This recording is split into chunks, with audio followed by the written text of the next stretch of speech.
My name is Anthony, and I'll be drawing for you. Hey, planet Earth. We meet again. Welcome to Anthony Draws For You, the channel where no idea is too crazy. Except maybe this one, because guess what game we're playing? Mish Mosh, Hollywood Edition.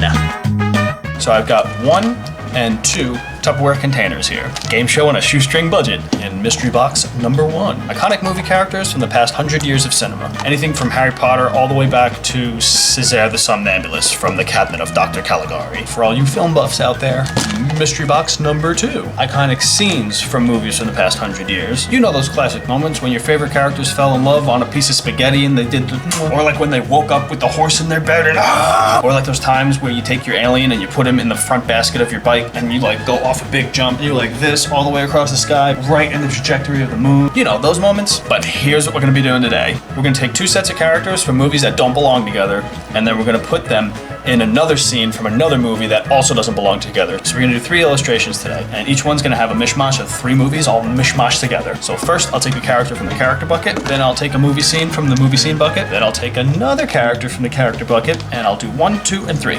I have to warn you though, the rules of the game dictate that in order for me to shuffle these and randomize it, it has to be in the form of a dance move. I can dance. I shouldn't dance, but I can dance. Before we get rolling though, I want to tell you my services are available for anybody who needs it, businesses and individuals alike. If you need a commissioned artwork, if your company needs designs for your merchandise, if you need logos, banners, letterheads, anything. If you give me a surface, I'll give you my A game. Business Out of the way. Let's get on to the fun stuff. And as a great band once said, let's shake it up baby now.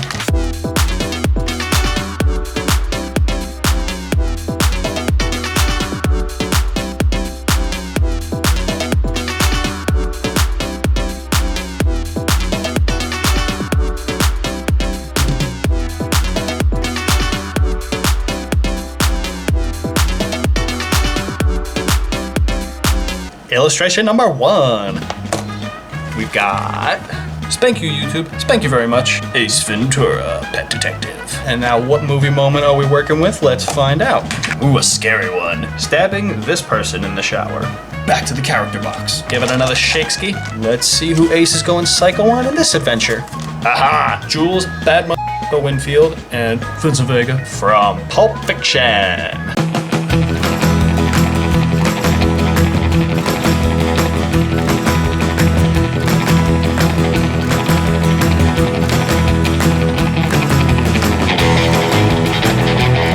Without a doubt, Pulp Fiction is easily my favorite Quentin Tarantino movie. I actually had it on in the background while I was doing the inks and the colors for this one. The movie just has so many great quotes from it. Most of them are from Samuel Jackson though. Actually no, that might not be entirely true because I forgot about the one part that I think most people often forget about. It's easily the most underrated segment of the whole movie. The Christopher Walken part where he comes in and tells young Butch about how his father's watch got back to him. It was years since the last time I watched this film, and when I saw that part come on, I said, oh my god, I totally forgot. Christopher Walken's in this movie, and he's got the best part. He steals the entire show for like the 2.5 minutes that he's in there. Took that watch and he hid it in the one place that he knew he could hide something. Holographic imaging activated.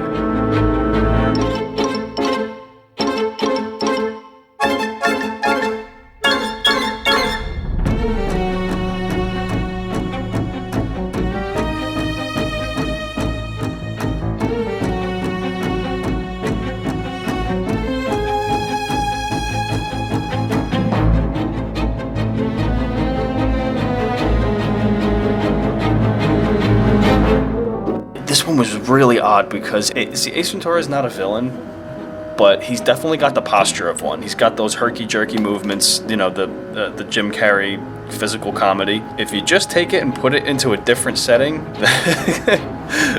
all that physical humor can easily turn to violence. I think I read somewhere for this scene in Psycho, in the original Psycho film, Alfred Hitchcock he took these giant slabs of meat and like stuck a microphone next to it and had them stabbed over and over. Like that's how he wanted to get like that authentic like sound. And oddly enough, there's really very little blood at all in that scene, which just goes to show how much you can do with just great cinematography, because that is one of the most terrifying scenes in movie history. And I think it still holds up today. Even among all of the, the crazy special effects we have with the gore and all that stuff, I think the psychological element of it is way superior to any physical gore that you can come up with.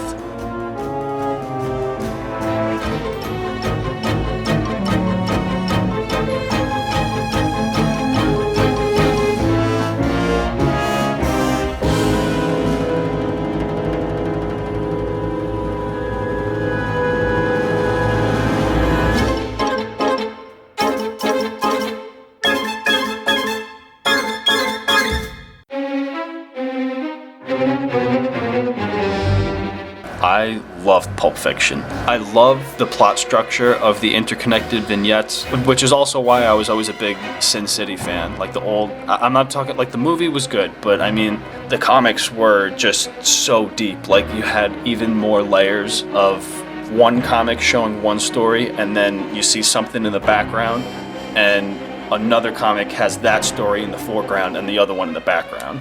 And I loved how Quentin Tarantino did that in Pulp Fiction.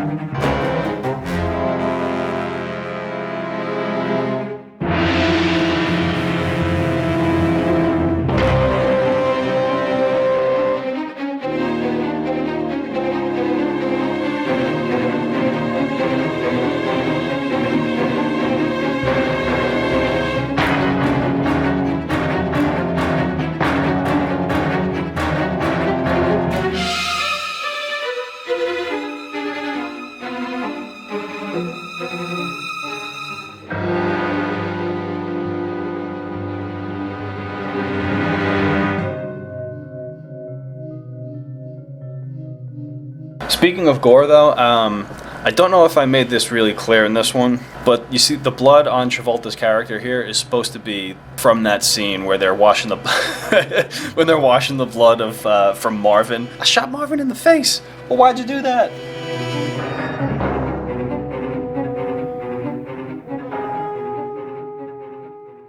And for my next illustration, we've got Chunk from the Goonies playing a life-size floor piano duet with, it really tied the illustration together, the dude Lebowski.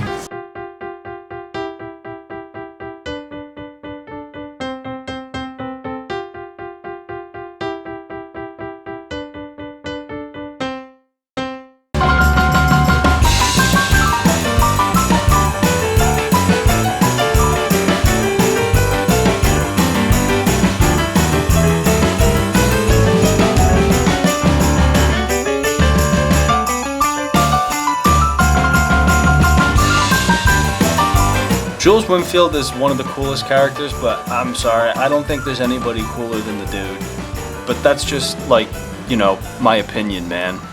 Holographic imaging activated.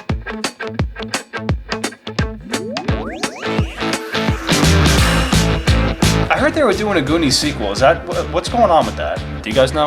I don't know if it's my favorite just because I have so many favorites, but it is definitely in my top 5. But even as a big fan of the Goonies, I don't know. I don't know, Hollywood is in a weird phase right now. They're going back into our childhood toy chest and they're just messing with all of our stuff. 51% of me is open to the possibilities, but 49% of me doesn't want my childhood stuff to be messed with. It's been in the public domain for so many years, and as the audience, it becomes our stuff. After so many years, it becomes our stuff.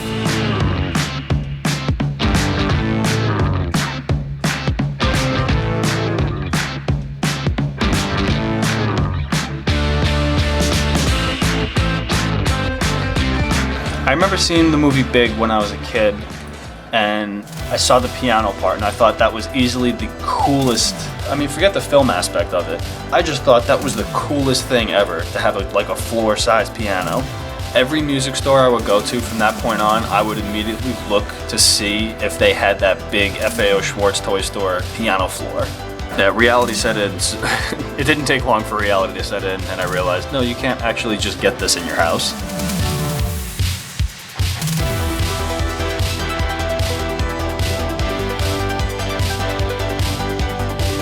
On a semi-unrelated note, though, I'm a fan of Tom Segura, and I love his little bromance with Bert Kreischer.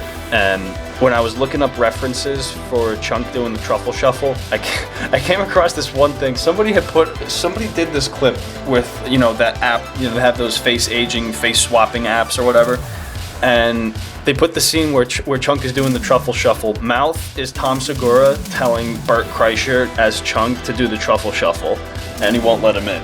If you're a Tom Segura or Bert Kreischer fan, you have to look that up, because I can't remember the last time I laughed so hard.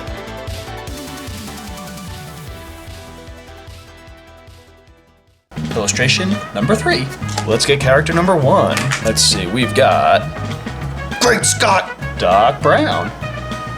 And where are we putting him? Another scary one.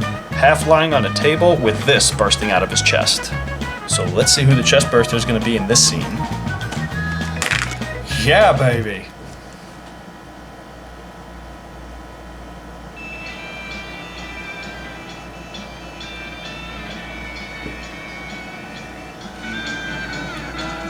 What the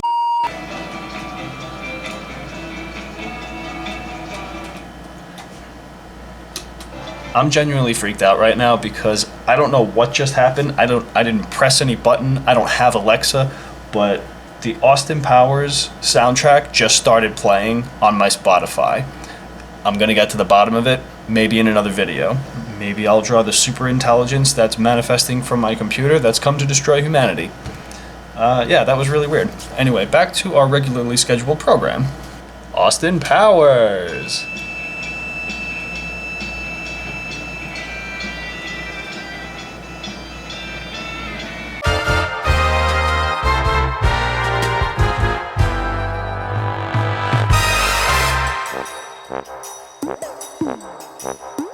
If you look close, you might be able to catch it. You might notice a bunch of previous erases on Austin Powers' face. Yeah, I'm not gonna lie, I'm pretty rusty on faces. I thought the end result was acceptable, but faces and gestures are two things that I haven't done in a couple of weeks, actually. So I think I'm gonna do some videos on facial expressions and gesture drawing.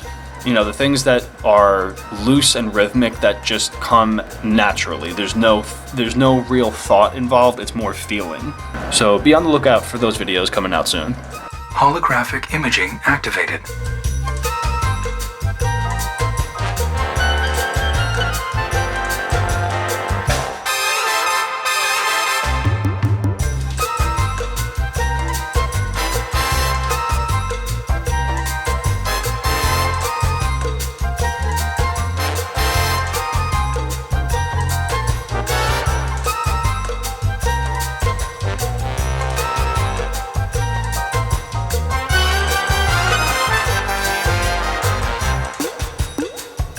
Oh my god, I just got a visual in my head.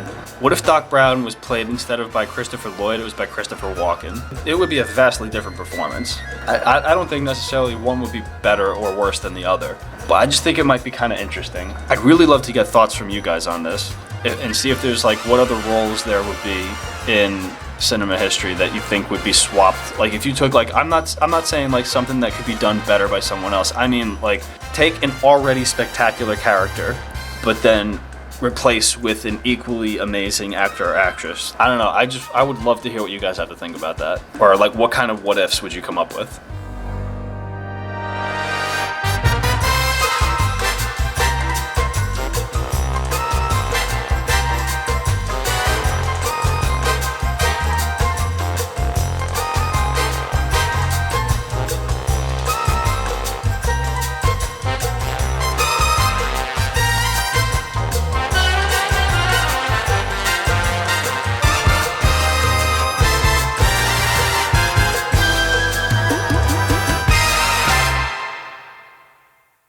Alright, that's it for today, ladies and gentlemen. Thank you very much for joining me. Let me know what you guys are into. Fill the comment section. We can do Mish Mosh, Anime Edition, Netflix Edition, Marvel, DC Edition, History Edition, Fantasy, Mythology, Greek, Roman, Egyptian, literally any category that you can think of. So I pass the baton to you guys. Alright guys, I'm out. Don't forget to hit that like button, make sure to subscribe, and business inquiries, contact Susan at the office. Thank you guys for stopping by. Hope you have a great rest of your week. See you soon.